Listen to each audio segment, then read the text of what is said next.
दर्शक बंधु ओलीउड्र भाईजान अनुभव महांती एवं वर्षा प्रियदर्शनी आज पुणी एकाठी होइचंती। आपण जानिबा पई चाहुथिबे जे सेमाने केउठी एवं काहींकी पुणी एकाठी हेले। पवित्र बाहुडा यात्रा रे अनुभवंक सह वर्षांकर होइची सामना सामनी। बाहुडा यात्रा रे वर्षा प्रियदर्शनी अनुभवंकु देखि आश्चर्य होई जाइथिले। हेले पवित्र भगवानंक स्थान रे दुहे दुही को देखि केही भी मनरे राग रखिले नहीं।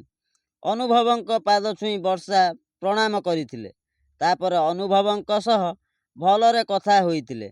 दुई जण परस्पर सह भलरे कथावार्ता सह बाहुडा यात्रा को खुशी रे पालन कले। दर्शक बंधु आपणकु वर्षा अनुभवंक केउ फिल्म बेसी भल लागे कमेंट करंतु। बाहुडा यात्रा रे वर्षा को हनी हनी बोली डाकिले अनुभव। वर्षा मध्य अनुभवंकु बहुत भल पाती। प्रथमे अनुभवंकु देखि आखिरु लुह झराइथिले। से भाविले अनुभव कथा हेबे कि नहीं। हेले अनुभव किछि रागरुषा न करी वर्षांक सह भलरे कथा होइथिले। एते दिन पर वर्षांक मन को टिके खुशी मिलिछि बोली वर्षा भाबुचंती।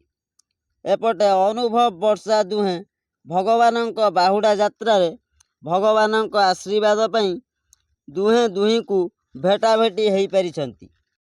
सेही भगवानंक आशीर्वादरु से पुणी दिने ना दिने सब दिन पई एकाठी हेबे एवं दिन आसीब अनुभव निजे वर्षांकु तांको घर को फेराई नेबे। दर्शक बंधु आपण माने नियति भाबुथिबे जे अनुभव वर्षा अलगा हैला परे भी पुणी किपरि एकाठी होई पाइले।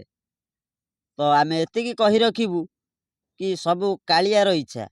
वर्षा एवं अनुभव दुई जण एकाठी होइचंती बाहुडा यात्रा रे। तेणु करी भगवानंक आशीर्वाद थिले सबु किछि संभव होई परिबो।